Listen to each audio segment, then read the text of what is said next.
Nipah virus সংক্রামিত যে nurse ইতিমধ্যে সংকটজনক অবস্থায় রয়েছেন, তার সংস্পর্শে আসা দুজন স্বাস্থ্যকর্মী, একজন চিকিৎসক এবং নার্স, তাদেরকে বেলেঘাটা আইডি হাসপাতালে নিয়ে আসা হলো। নার্সকে ইতিমধ্যে বেলেঘাটা আইডি হাসপাতালের আইবি ওয়ার্ডে ভর্তি করা হয়েছে আইসোলেশনে। অন্যদিকে আমরা দেখতে পাচ্ছি আরও একজন চিকিৎসক, যিনি ওই নিপা ভাইরাস আক্রান্ত নার্সের সংস্পর্শে এসেছিলেন, তাকে বেলেঘাটা আইডি হাসপাতালে নিয়ে আসা হয়।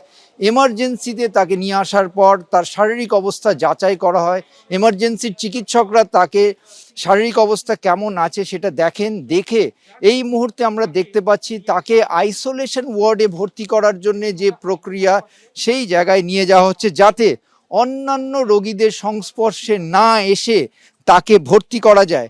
আমরা দেখতে পাচ্ছি একটি বিশেষ 102 অ্যাম্বুলেন্সে করে তাকে নিয়ে আসা হয়েছে। তার সঙ্গে আমরা কথা বলেছিলাম। তার শারীরিক অবস্থা এখন অবধি স্থিতিশীল, কোনো উদ্বেগের কিছু নেই।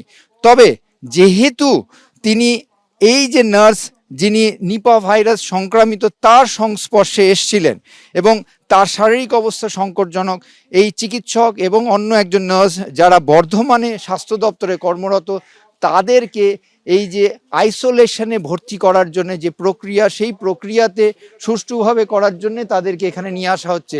এই মুহূর্তে আমরা দেখতে পাচ্ছি তাকে এই IB2 ওয়ার্ডে নিয়ে যাওয়ার প্রক্রিয়া হচ্ছে। ক্যামেরায় উজ্জ্বল ঘোষের সঙ্গে ঝিলম করঞ্জয়, ABP আনন্দ, কলকাতা।